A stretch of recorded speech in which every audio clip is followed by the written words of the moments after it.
Oyez, oyez, braves gens, de tout temps, l'histoire a été parsemée d'une multitude d'expressions et de gestes que vous employez encore aujourd'hui, mais sans vraiment connaître leur origine ou leur véritable signification. Eh bien, je vais me faire un plaisir de vous les expliquer. Allez, c'est parti!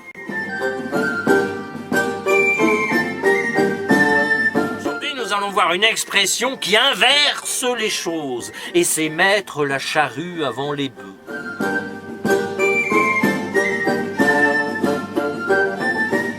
Jour, vous utilisez cette expression pour dire qu'une personne commence par la fin, qu'elle fait son travail à l'envers. Par exemple, avec ma femme, on a eu les enfants avant le mariage. Si vous voulez, on a mis la charrue avant les bœufs.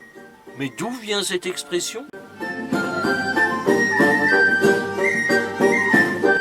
Nous vient du XVIe siècle et plus exactement elle est apparue sous sa forme actuelle en 1534. Elle nous vient du monde agricole et fait référence au repos du paysan.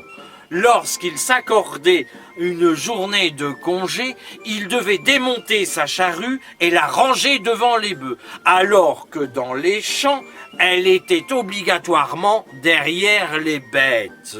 L'expression est devenue familière sous l'influence de la réforme grégorienne qui voulait que le paysan s'occupe davantage de ses bêtes et de ses biens plutôt que de se livrer à l'oisiveté. Voilà d'où vient cette expression.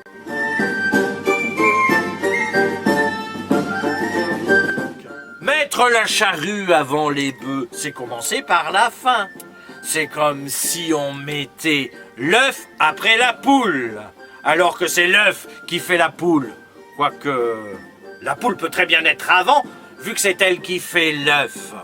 Sans œufs, pas de poule, sans elle, pas d'œufs. Mais alors, si c'est une grosse poule, peut-on dire mettre la charrue avant les œufs ? De toute façon, qui vole un œuf vole une grosse poule comme un bœuf. Allez, au revoir et à bientôt. Au revoir.